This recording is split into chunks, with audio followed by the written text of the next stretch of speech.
And now for our program. I'm excited to introduce you to Eric Walker, a fourth-generation graduate of Davidson, class of 1975. Eric is a professor of English Emeritus at Florida State University, where he was also a university distinguished teaching professor. In retirement in Annapolis, Maryland, he works and writes in the field of critical adoption studies, but both domestic and international, in tribute to his two daughters, both adopted. A new book, Haphazard Families, is just out from Ohio State University Press. He is also glad to be a support for his wife, Joy Walker, who is Kinnear Chair Distinguished Visiting Professor of Chemistry at the U.S. Naval Academy. I am now honored to turn the program over to Eric, who will get us started. Adam, I'm looking for the slide key. Perfect. You should And see there it. it is.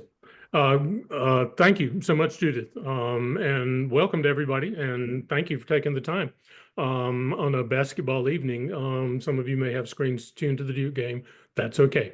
To my mind, it is a very good reason to pay attention to higher ed storms in the Sunshine State for this reason, and that is, contrary to the Las Vegas principle, what happens in Florida does not stay in Florida. As you may have noticed with many cabinet level appointments during the past 6 months. So in order to work on these events in Florida higher education over the past 7 or 8 years, here are the topics. We've got about 35 minutes before Q&A, and so I'll be able to spend at most about 5 or 6 minutes on each of these and try not to disappear into too many rabbit holes. I'll start with events at New College and then move back up to the Panhandle to events at the University of West Florida, arriving at the flagship school, the University of Florida. Then you may be dismayed to see a whole bunch of acronyms. This has to do with curricular reform managed by entities like the State University System, the Board of Governors, and opposed by the Faculty Union and the United Faculty of Florida. Finally, we'll take a look at presidential appointments that have just been announced at Florida International University and Florida Atlantic University, which also confirms a pattern of higher education leadership in Florida, which is something to take a look at as it spreads across the nation. Two things I wanted to emphasize here, preliminary, two quick caveats, and that is, I am not in Florida. I'm not speaking for Florida State University, where I worked for 40 years. I'm not speaking for Davidson College. It's a blank background back behind me. If there's any use for the things that I'm talking about today in what I hope is a nonpartisan kind of way, if there are members of the Davidson family who have children or who are starting to look at Florida schools or grandchildren from my generation or current students who are looking at Florida public institutions for graduate study, I would hope that this landscape of higher education, public higher education, I should hasten to add, in Florida might be helpful. Here is the State University system in Florida. There's the Panhandle, and I'll be taking a look at 3 of those institutions, which I've highlighted. New College of Florida over on the Gulf Coast below Tampa, St. Pete. It's in Sarasota, way over in the Panhandle on the west in Pensacola, the University of West Florida, and then we'll land back in the middle of the state at the University of Florida. All of the time that these events have occurred that I'm going to be talking about, Ron DeSantis has been governor of Florida. Just to knock the rust off your chronology, he was first elected in 2018, first term. Second term reelected in 2022, and the most significant date there among those days is 2026. He is term limited, so he's bearing down on his last year as governor of Florida. You have probably seen in the news already skirmishes are breaking out between DeSantis and the other person who he was running against to be president in terms of possible candidates. It's going to be a bumpy ride in terms of the election. DeSantis is, as you will see in the course of the next 30 minutes, such a powerful figure in dictating leadership of both trustees and chief executive officers of the university, that there's going to be a lot of shuffling of the board. One final thing to note in this slide, DeSantis made it very clear that part of his agenda early on was going to be what he puts in a polite way here, higher education reform. And we're going to be tracking how that reform has played out in a number of institutions over the course of his 8 years as governor. Now, that's his polite version of his agenda. He has, new slide, an aggressive form of the agenda. This is what he would use when he was out on the campaign trail, trying to attract a great deal of clickbait, and that is Ron DeSantis is clearly ready to endorse the idea that Florida is where woke goes to die. And the implication is that that is in institutions of public higher learning. I would not be the first person to remark, in fact, it was his staff, the infelicity of the sentence that includes the word Florida and the phrase goes to die. And so I think the phrase quickly disappeared from the campaign lexicon for that particular reason, but it does express still to this day the agenda for higher education reform by Governor DeSantis. The first target was New College of Florida, founded in 1960, actually founded in 1960 by the United Church of Christ. So it was not originally not a public liberal arts college at all. And there's a complicated history that I will not follow along. New College of Florida has been a wonderful institution, still is a wonderful institution, but it's under enormous threat. It's a jewel of the system, long underfunded, attracted students who were, to use the cliche, working outside the box. The typical student at New College of Florida just simply would never fit on a spreadsheet when you were trying. I was graduate director and department chair at Florida State for many years, and we loved seeing applicants from New College because they were spectacularly wonderful students. They were extraordinary in all kinds of different ways. They flew under the radar. They were underfunded. They were the smallest of the state university system institutions. And for that very reason, I think Governor DeSantis decided to target them because they would become the laboratory for many of the reforms that he wanted to institute.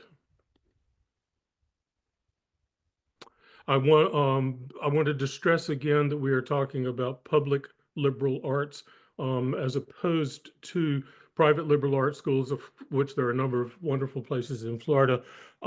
If you are not acquainted with public liberal arts schools, there are two in the Southeast, New College of Florida and the University of North Carolina at Asheville, that may have been on your radar screen. There are about 3 dozen in the country nationally. And New College has always been listed very, very top. Doesn't matter what rating list that you're looking at, but they've always come out very, very high in their ratings. So Governor DeSantis decided that his hostile takeover, and it's a word that he used himself, it's a phrase that he used himself, would take the form of installing a new board of trustees. There's one on the right, more about him in just a moment, and a new president. And so the damage that's been done, in my estimation, to New College has been by design, and you'll see the actors here now. Among the new trustees was Chris Rufo. Chris Rufo is he's an attack dog, and he is very widely represented on social media, critiques of higher education. He really made his name for himself in the late teens with attacks on critical race theory. He's now shifted over to DEI attacks. He was the most prominent and well-known nationally, didn't have any ties to New College at all, appointment among the Board of Trustees, but there were a sufficient number. The boards of trustees at these SUS institutions are small. Davidson has, what, 30-some trustees. The boards of trustees at these institutions, which puts them at risk, are just 13 members. And of the 13 members on the boards of trustees at New College, University of West Florida, UF, FSU. 6 of those are appointed by the governor, and 5 of them are appointed by the Board of Governors.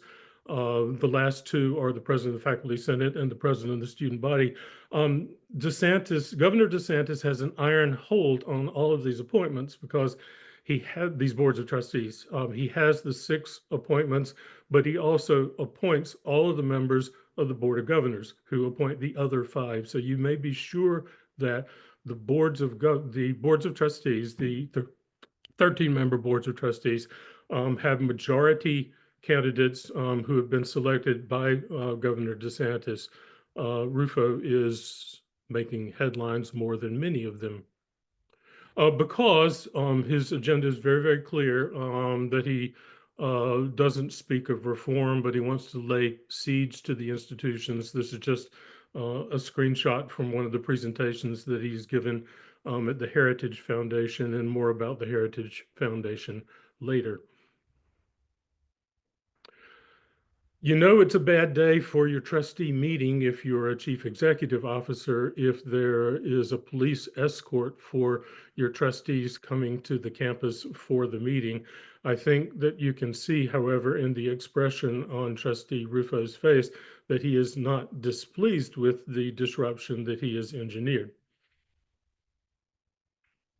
In addition to appointing trustees who immediately did things like fire the president, fire faculty members, get rid of staff members, drive faculty away, Governor DeSantis also appointed a new president, Richard Corcoran, who was the former Speaker of the Florida House of Representatives, and became ex cathedra the new president of New College. There wasn't a search process. Corcoran, there's a side story here which is important for Governor DeSantis's view of higher education governance, specifically accreditation. Richard Corcoran failed before he was appointed president of New College, which is essentially a consolation prize for him because he failed in a bid to be a late add to the short list for the Florida State University presidency in 2021. The process had moved forward very close to conclusion, and suddenly the Presidential Search Committee saw that Corcoran's name had been added to the list, which caused a huge furor. And here is what happened. The Southern Association of Colleges and Schools, which is the accrediting agency for all the Florida university, objected to his candidacy because of a conflict of interest. He was serving on the Board of Governors, and this offended Governor DeSantis enormously, plus the fact that he wasn't successful in moving Speaker Corcoran's candidacy along. And so Governor DeSantis has declared war on the system of university accreditation in the United States. I haven't heard much about this lately. Many of you who have logged in will know more about this than I am. But DeSantis was threatening with creating new accrediting agencies, causing chaos under accreditation. In my long years at Florida State University, if you wanted to get rid of a group of faculty members, all you had to do was say the word SACS or accreditation, and you would turn around to an empty room because faculty members would have fled to the 4 corners of the globe. Accreditation is a messy process, it's an expensive process, it's a necessary process, but it is, my point here simply is that it's on Governor DeSantis's list for reform. Or finding a place where woke goes to die. So what did, sorry, got 1, 2 slide too many. What did President Corcoran, this is the last slide with New College before we go to West Florida. What did President Corcoran and Trustee Rufo do in addition to cause lots of damage? The legislature threw an enormous amount of money at New College because they didn't want it to fail. And what President Corcoran did with the money was, first of all, his first hire was a new baseball coach. That's the guy on the left. There was no baseball team. there was not, in fact, a baseball field at the college, and then went out and recruited a new class of baseball players who are now, and that's his first major investment. So sports will become the new thing at New College. And if you know anything about New College, the sports profile of New College was spectacularly eccentric, and it is being normalized with state tax dollars. The University of West Florida, let's go up to the Panhandle, established in an experimental decade, 1963. If your geography needs help, sorry for the mess, but it's over in Pensacola. That is, by the way, Matt Gaetz' country, and he could pop up here, but I'm not planning on it. For reforms or sending woke to die at the University of West Florida, Governor DeSantis' strategy has not been at the presidential level. It is focused on the trustee level.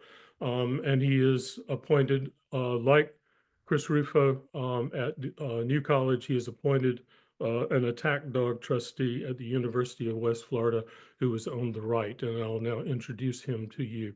This is Scott Yaner, who is professor of political science at Boise State University. He is a brand new trustee appointed by Governor DeSantis, and more significantly, with a number of other like-minded new trustees, Professor Yaner has been appointed and elected as the chair of the Board of Trustees at the University of Florida. Why is this an issue of concern? Stay tuned here. This is from Professor Yaner's new University of West Florida trustee biography. This is written by himself in the third person. His research focuses on feminism, sexual liberation, and on dismantling the rule of social justice in America's universities. You have to get to the third item in that list of three things, i.e. dismantling the rule of social justice, before you realize that the first two items in the list, feminism and sexual liberation, are targets for him to attack rather than anything that he is interested in supporting. More about that momentarily. He has a big agenda. He's not only going to reform, i.e. Declare the death knell of woke higher ed, but he connects it in his scholarship and his activism nationally with the reform of the K-12 system. One of the detours that we could take here, a sidebar, would be the building of curricular that are called classical as opposed to critical, and installing those in the K-12 system, is a big player in that maneuver. But we need to get to his specialties. His academic specialty is population demography, specifically the family. If you're interested in this topic, by the way, there's a splendid article in the March 3rd New Yorker about the current work going on in population demography, the field that Yaner works in and specializes in a very special kind of way. His subspecialty is pronatalism in the simplest form. Let's make lots of babies, with implications for who's going to be at work there. The pronatalism argument, if it's not something that you sit around and think of in those terms, you've probably encountered it in popular culture, most recently in the Kansas City Chiefs place kicker, Harrison Butker, who is famous for graduation speeches, putting forward his pronatalist agenda. Other places where it's popping up, it's in the White House. And as the Wall Street Journal will let you know, you can explain pronatalism when you want to follow the Tesla guy around.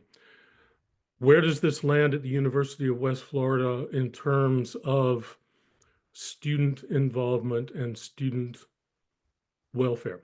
Yaner gives talks with a full-bore critique of feminism, And he's being slammed all over the state of Florida for this. He's a typical headline in the Orlando Sentinel. He's just been appointed, and this is now just breaking news over Florida, that babies over bachelor degrees. DeSantis appointee says women should choose motherhood over higher ed. And that is not a distortion. That is, in fact, what he says as the new trustee and as the new chair of the Board of Trustees. To finish this detour into Scott Yenner's pronatalism, I wanted to just run some numbers for you about the percentage of women undergraduates nationwide, which now stands at about 58%. He would not like that number. University of West Florida is at 60%. Davidson's at 53%. There are the averages. I have to read for you the three quotations from one of his speeches that are in the rectangular blocks over on the side. I thought I should put trigger warnings on these, but what the hell, here we go. The very first, the top rectangle, and I quote, "Every effort must be made not to recruit women into engineering, but rather to recruit and demand more of men who become engineers. Ditto for med school and the law and every trade." The middle rectangle, "Great nations are ultimately built by strong, responsibly sacrificial male leadership." And then finally at the bottom, if you're not triggered by the bottom one, then that itself should be a trigger. Career-oriented women who have put off marriage and family in favor of mid-level jobs are more medicated, meddlesome, and quarrelsome than women need to be. It seems to me that just on the face of things, that someone who is on the record with these ideas and principles is now chair of the Board of Trustees of a university, the undergraduate population of which is 60% women. If anything, it seems to me that there's an issue of fiduciary responsibility there that is screaming. I said this was the final slide, and it is. One thing to watch, the Florida legislature doesn't start until tomorrow. Yenner has actually not been, his appointment has to be approved by the Florida Senate, and it has not gone up for a vote yet. And he's catching such flack around Florida that it could come to a vote. He may not survive, but we'll see. I thought while we were on this topic, you might like to dig into some of the greenhouse and nursery of the agenda of these ideas coming forward in trustees at places like New College and the University of West Florida. Both Chris Ruffo and Scott Yenner have been fellows at both the Claremont Institute and the Heritage Foundation. If you haven't been following, the most prominent publication of the Heritage Foundation is Project 2025.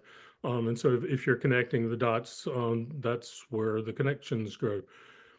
Also, one last thing quickly, DeSantis was quoted when he was talking about New College. He said he wanted New College to become Hillsdale College of the South. He hasn't said much about that lately. And if you're trying to figure out if you didn't know about Hillsdale College, what the tricky thing about DeSantis putting forward Hillsdale College as a model is that Hillsdale College is a private Christian evangelical institution. So mapping that onto the public liberal arts college that is New College is a difficult trick at best. Meanwhile, let's go to Gatorland. The University of Florida. Here, the issue in terms of governance is the failure of a presidential search, which occurred during DeSantis's time in office. And the issues there are the process itself, the transparency of the process, and also the model of when you are looking for a new chief executive of a higher education institution, going not to an academic, not to a business person, but to essentially a politician. And the University of Florida will give you an example of how that works and how it does not work. You may recall a young senator, Republican senator from Nebraska during his time in the Senate. There he is next to a colleague from Texas. This is Ben Sasse. SAS got the attention of Governor DeSantis in 2022 when there was a presidential search ongoing at the University of Florida at Gainesville, in concert with an enormously powerful and wealthy chair of the Board of Trustees at the University of Florida, Maury Hosseini. DeSantis and Hosseini essentially presented SAS as, again, ex cathedra, as the new president of the University of Florida. His tenure as president, however, again, the model is to go to a politician, and a politician that might be able to address some of the vexed border territory between higher education and contemporary politics. Ben Sass's tenure didn't last very long. He was inaugurated in February of 2023, and 18 months later, just in July of this past year, he resigned. A few features of the turmoil of President Sass's tenure, as high-profile versions of protests against the war in Gaza. You saw the testimony of Ivy League presidents dragged in front of congressional committees to explain what they were trying to do with campus turmoil. Sass jumped into this, pointing out that, as the slide says, this is from a Wall Street Journal editorial, that the adults are still in charge at the University of Florida and that higher education isn't daycare. This may not have endeared him to the very, very large undergraduate student body at the University of Florida, but it was kind of a clumsy attempt to show that he was not going to take it from those protesters. They're an ornery bunch down there in Gainesville, and they created an enormous amount of trouble for him, which is signified, but this is a cartoon. What did he do wrong? Well, he tried hard. He wasn't particularly good with the students, but probably his biggest misstep was on money. He spent an enormous amount of money in the president's office, triple the size, it may be more. He also was paying salaries to former Senate staff members as consultants who were working for the University of Florida now, Florida tax dollars, but still living in DC. And so the cartoon here is going at Sass's weakness in terms of commuter friends who are being paid high salaries. So on that front, and the fact that he was not particularly popular with the student body and with the faculty, I've got Davidson, almost classmate, who is here listening in, and he can sort us out even more. It was an unsuccessful experiment in short-circuiting a search and installing a politician as president, and it failed, which means that now the university, this is, by the way, you got to give the guy his due. It was a problem. It was a health problem that caused himself to put the brakes on. I'll just read his announcement.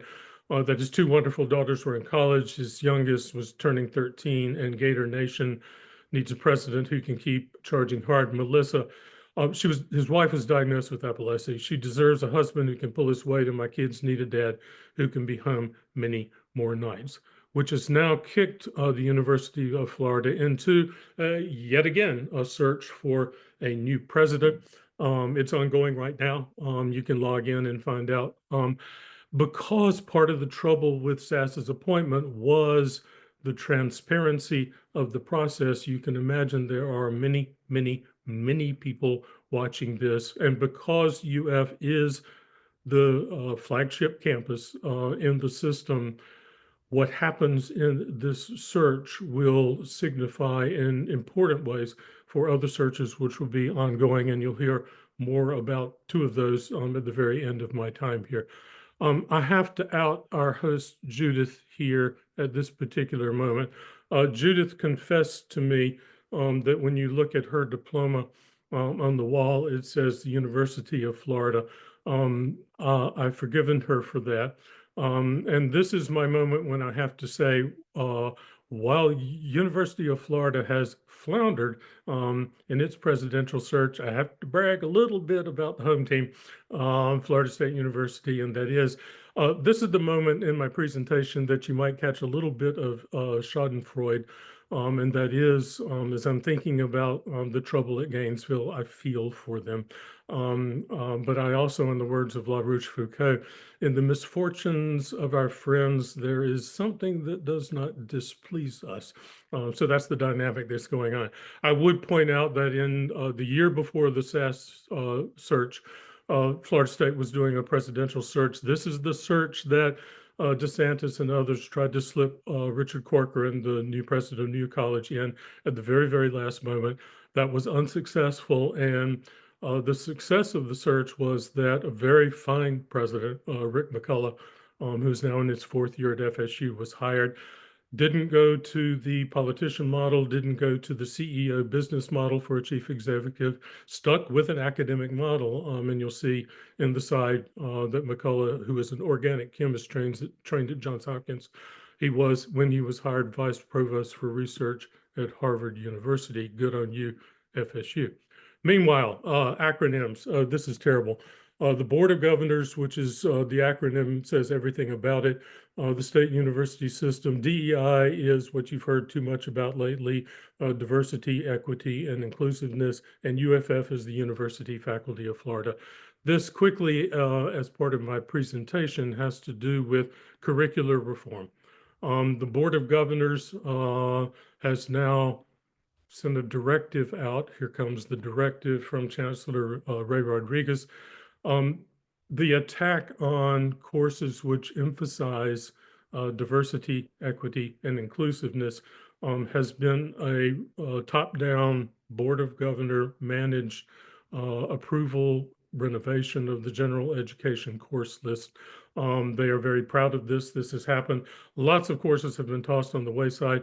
They've not been tossed as courses. Here's an interesting feature of the strategy, and that is they have been eliminated from list of courses that satisfy general education requirements, which is for many of those courses as good as killing them. And that is undergraduate freshmen and sophomores who are working hard to fulfill graduation requirements are going to be ticking boxes, and they're going to go to the list of courses that have been eliminated. And they're after sociology courses. For some reason, they think that sociology courses are the source of all evil. And sociology departments across the state university system are in a bit of a panic because they no longer can count on student enrollments, which generate money, because they've lost a lot of courses from approved in the general education course list. I'll get lost in the weeds of this in a moment if I don't shut up about it, so I'll move on. Who's pushing back against the Board of Governors? The faculty in Florida are unionized. Florida does allow public sector workers to unionize, and there's a very powerful set of unions across the board, across Florida. They have filed suit. Yeah, well, this is a picture of chapter members of the United Faculty of Florida at Florida State University getting ready to do something. I'm not quite sure. If it looks like a bunch of unherded cats, guess what? Welcome to the faculty. This looks to me like a regular department meeting. They, however, have organized themselves enough to file suit in federal court. Like so many of the issues that are taking place at the national level, these curricular reforms at the state level in Florida have landed in the United States District Court. The plaintiffs there are a group of faculty members at several different Florida institutions. They've been joined in this lawsuit by the ACLU. They are the appeal, if you read through all 66 pages, the case is on First Amendment grounds, and it's also on shared governance grounds. The accreditation agencies, which I talked about, have standards for shared governance in the curriculum. The faculty control the curriculum, and many of these top-down edicts from the Board of Governors have violated these shared governance principles, which are enshrined in the accreditation criteria, which is one of the reasons that Governor DeSantis is not fond of them. Final slide on the acronyms. Because the unions are so strong in Florida and in opposition, the legislature has decided that it wants to get rid of them. This is how they're doing that, and it's turned out to be very effective. There are new threats to the UFF chapters, as I've written here. The union must now show 60% dues-paying membership. Most chapters struggle to meet the previous 50% standard. If you don't meet that standard, the union is decertified, and the trustees at each institution can write whatever contract they want to write. I saw an email across my desk. I still get emails for the stuff that fly across. I'm on listservs. FSU looked today and found that their percentage of dues-paying membership was 42%, and so they're in high alarm that they're going to be decertified as a union. This is a canny move on the part of the legislature, because what has happened is the union is spending so much time simply trying to drum up membership that they can't pay attention to the actual issues that they want to litigate in court. So meanwhile, we're getting close to the end, and I wanted to sign off with a couple of comments on presidential appointments. Again, if you want to run a theme to much of what you've seen here today, and that is, as Governor DeSantis has engaged in higher education reform, as he has attempted to let woke die here where things go to die, his tools have been trustee appointmentships and presidential appointments. There are two new presidential appointments that have, in characteristic fashion, sidestepped transparent search processes. Just in the past few weeks, Governor DeSantis has appointed Jeanette Nunez, who has been his lieutenant governor through his entire term, and she is the new president of Florida International University. She is listed as an interim president, but no one thinks of her as an interim president. So DeSantis now has executive level control there at Florida International University. And simultaneously, he's done the same thing. Well, sorry, this is a victory toast with Lieutenant Governor Nunez on the right and Governor DeSantis on the left, toasting themselves with Anita Bryant's favorite beverage. Meanwhile, he's done the same thing at Florida Atlantic University. Sorry, oops. Adam Hasner, who is a former majority leader Republican in the Florida House of Representatives, with a set of average at best, one would be tempted to say mediocre, but I'm trying it to be to advocacy here. Faculty and students there are not necessarily happy about it, but they see which way the wind is blowing, and we'll see how President Hasner's term works out. So here comes the final thing. What do you do with politicians in legislatures controlled by one party or the other who have been term limited out of their service? Many of the former speakers of the House in Florida politics have moved on into university level positions, or best case is Secretary of State of the United States. Marco Rubio was, if you didn't know, was Speaker of the House, and that was a big moment in his career moving forward. The latest appointment that Governor DeSantis has made of a former term limited representative is Paul Renner, who was the former Speaker of the House of Representatives. Speaker Renner, sorry, hit the wrong button there. Speaker Renner has been appointed to the Board of Governors by Governor DeSantis. Paul Renner, unknown to me until I started poking around, is a Davidson graduate, class of 1989, where he was a history major. I'm interested in writing to him and letting him know, as somebody who has moved out of the state, but still has a stake and has an interest in some of these things. I'm going to write Speaker Renner. And if you wish to do so, I'm including in this almost last slide next to the last penultimate. You can contact Paul Renner at the Board of Governors and State University System in Tallahassee. The address will be here. Don't have an email for him. They're stingy with handing out because there's such a fractious time the email addresses of the members of the Board of Governors, but if I ferret it out and anybody's interested, I will send it along. I have no idea of his politics, which way he will swing. Everything suggests he is a card-carrying member of Team DeSantis, but it seems to me that if people are putting Hillsdale College out as a model for a liberal arts college, it's time for the people who understand Davidson as a model to put Davidson forward as a model. Final slide, and we will turn to Q&A.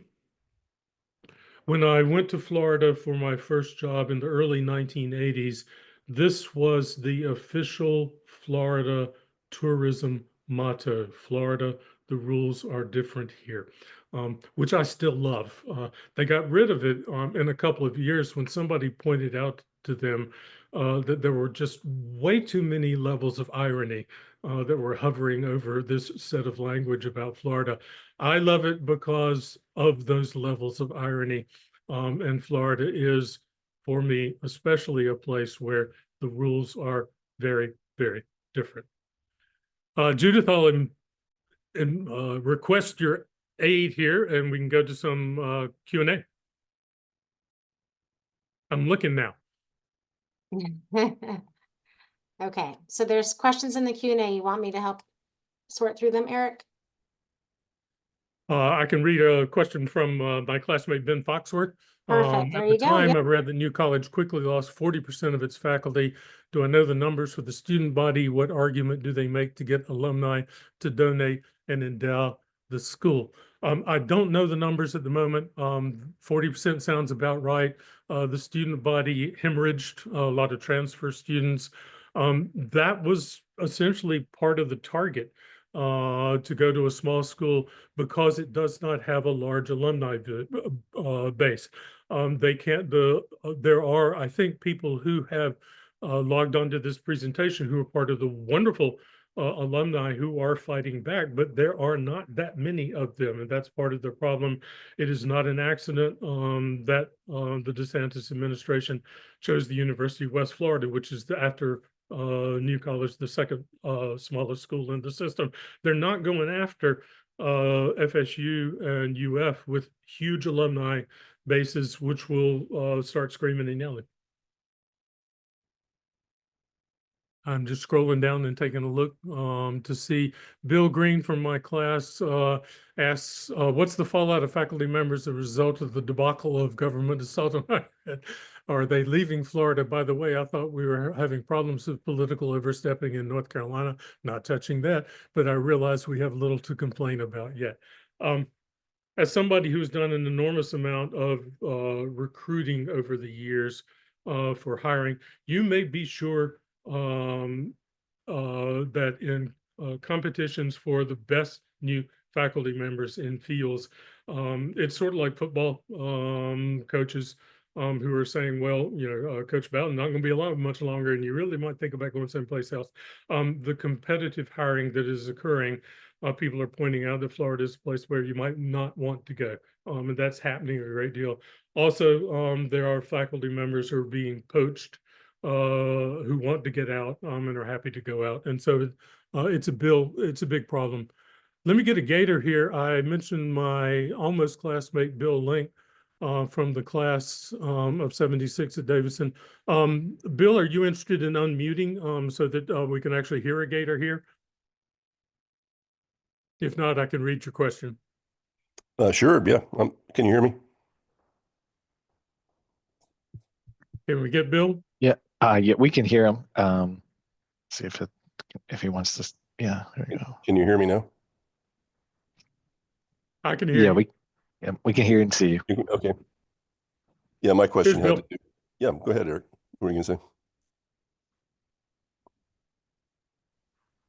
You can ask a new question, or you can read the one you put Yeah, forward. well, it was kind of a leading question, I guess, but my sense is the targets of what DeSantis has tried to do at UF or elsewhere in the state has been mainly humanities and social sciences. Is that your sense too?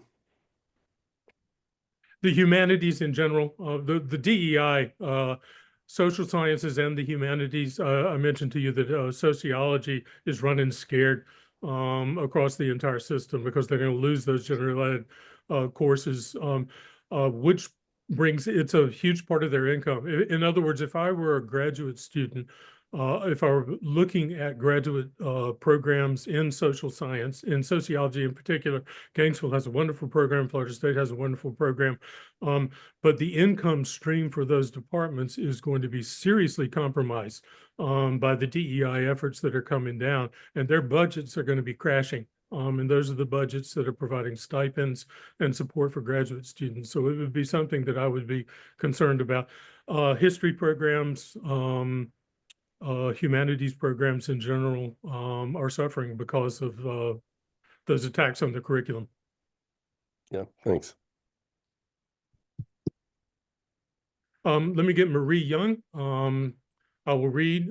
I have a student at Davidson, a student at FSU, and a current high school senior daughter who is strongly considering Florida as it has a strong academic reputation and she will get full, bright futures, making it more attractive financially. Can you speak specifically what your main concerns would be sending your child there? Do you have any advice?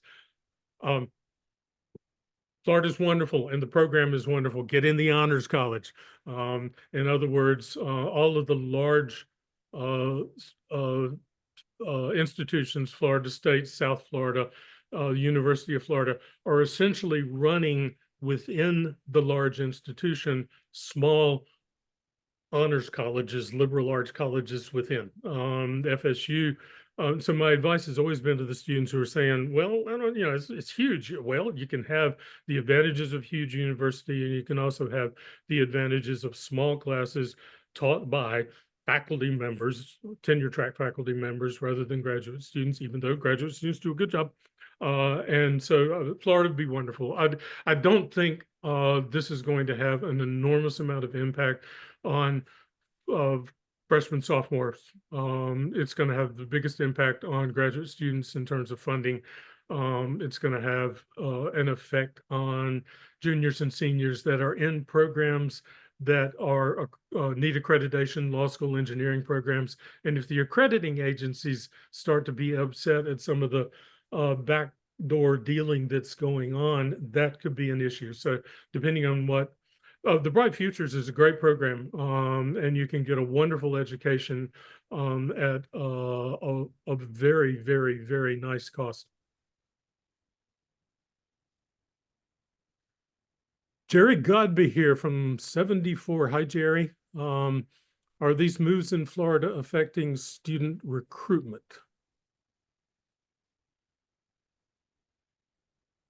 Not in Florida. Florida's, you do realize, everyone, that Florida is now the third largest state in the nation. And whereas Governor DeSantis has invoked the go to die, there are a lot of young people, and they are still flocking. I looked at, I think, the applicant totals at FSU. I see those graphs, they come through. I don't pay close attention, but I noticed the other day, and it's still through the roof. And they do not have any trouble filling classes, so it hadn't hurt at all. In part because of the good deal with the Bright Futures program.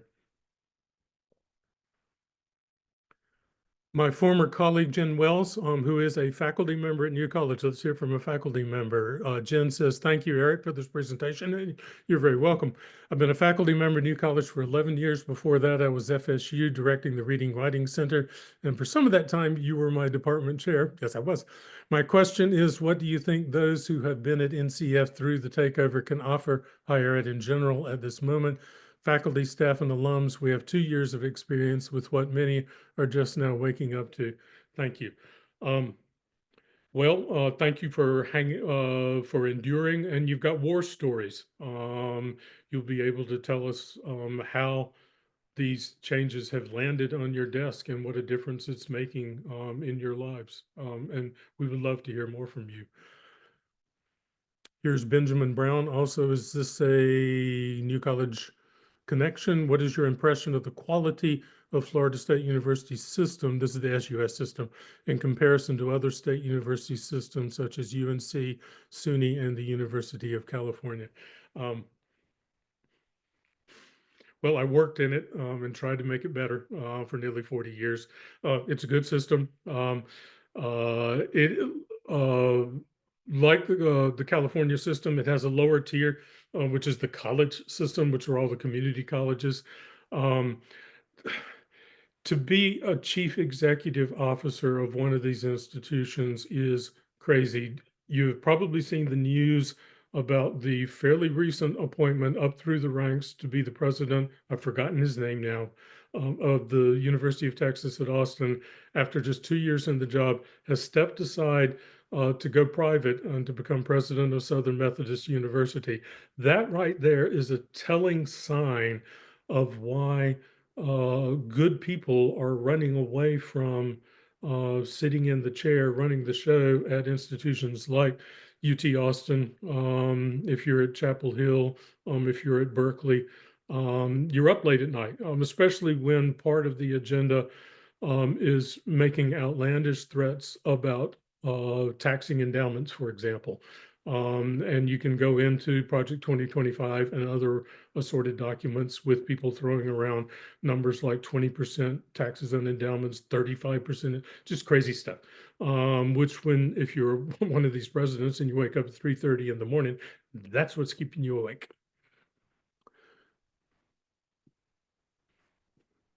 I'm just scrolling around. I haven't seen the questions. Margaret Chippy, class of 92 at Davidson, is a faculty member at one of Florida's public state colleges. What interest is DeSantis taking in state colleges?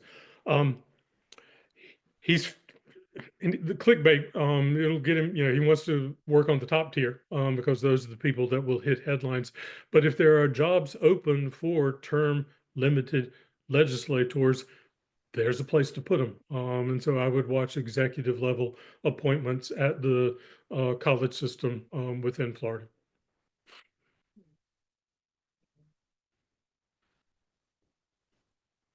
How are we doing on time, Judith? We've got time for a few more questions if you're willing. Oh, I'm good. I'm going. William March said that I opened my presentation by saying that what starts in Florida extends nationwide. Please elaborate.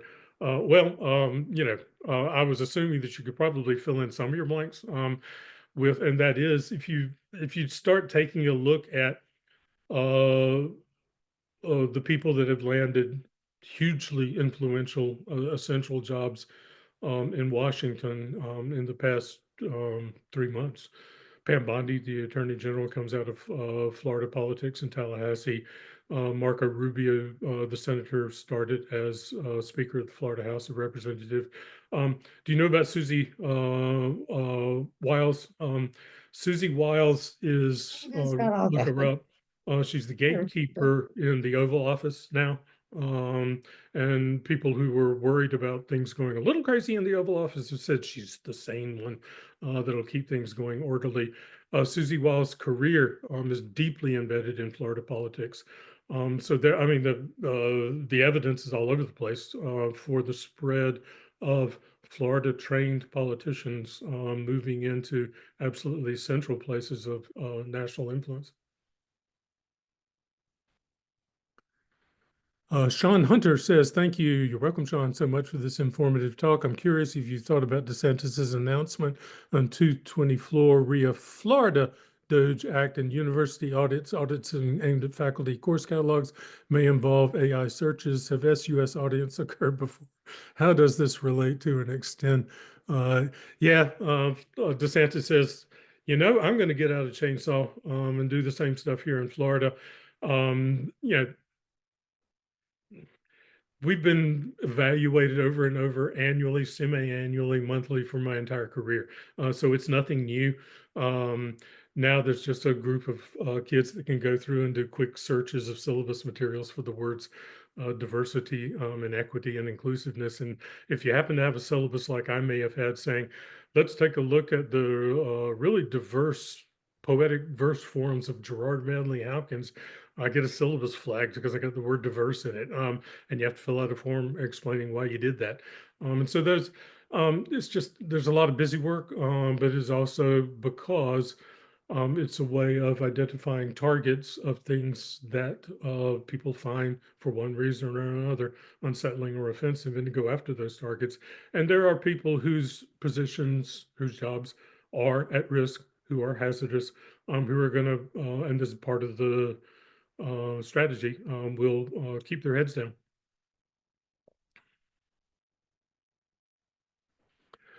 Terry Greenland asks about the curriculum attacks and what impulse it's had at Florida A&M.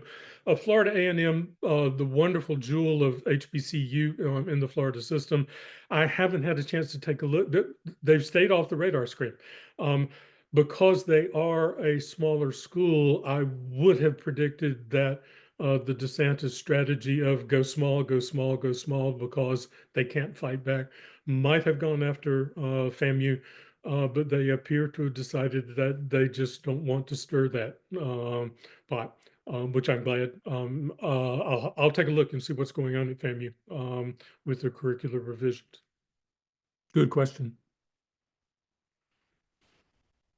Peter Whitehouse, class of 18 at Davidson.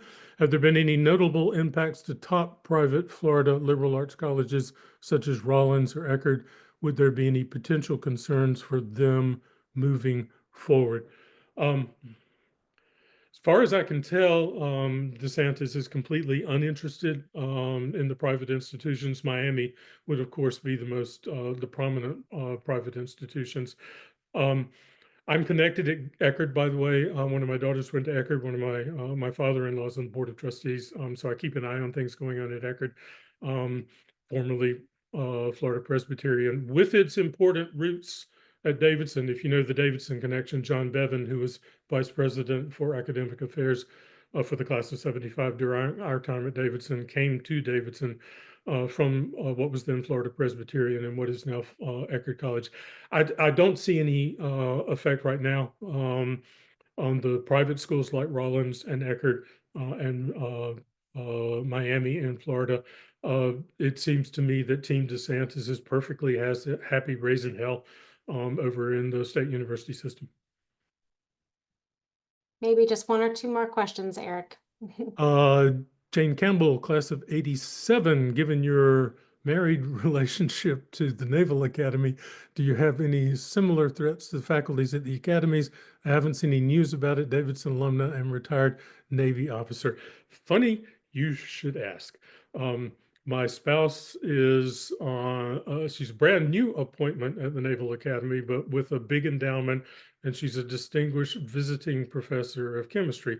So and she just started in January, so she is technically a new hire in HR parlance on a spreadsheet. So 2 weeks ago, a knock on the door from her chair said, "Be prepared for you to receive a termination notice."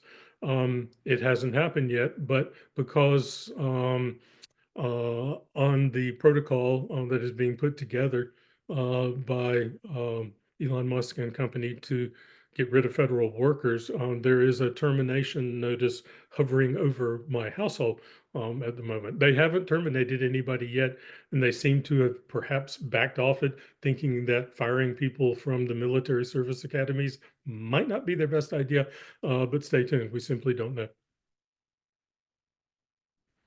There's a cheerful one to end with. She's close to retirement. I'm retired. If it happens, she'll miss the students. She loves the students.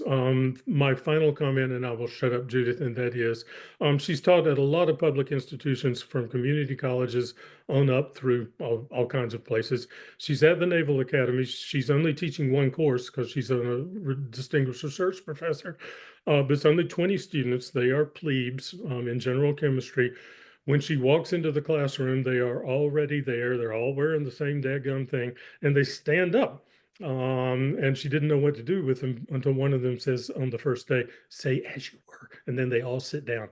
And so she's having a different experience of the classroom for her final term teaching. That's all. Thank you all very much for your time, and I appreciate it. I'd be happy to take emails, ewalker@fsu.edu, and go looking at some things such as what's the impact on the college system and what's the impact at Florida A&M. Well, Eric, thank you so very much for taking the time to speak with us this evening and leading us in this conversation. You've definitely given us a lot to think about. A follow-up email will be sent in the next few days with contact information for our speaker, a survey, and some other resources that he mentioned during the presentation. Please note that this presentation was recorded and it will be available on the website also in the next couple of days for you to either re-listen to some of the great information or to share with others who may not have had a chance to join in. And really want to thank everyone that has joined us on this call for taking the time to do so this evening, and we hope that you enjoy the rest of your evening. Thanks, everyone.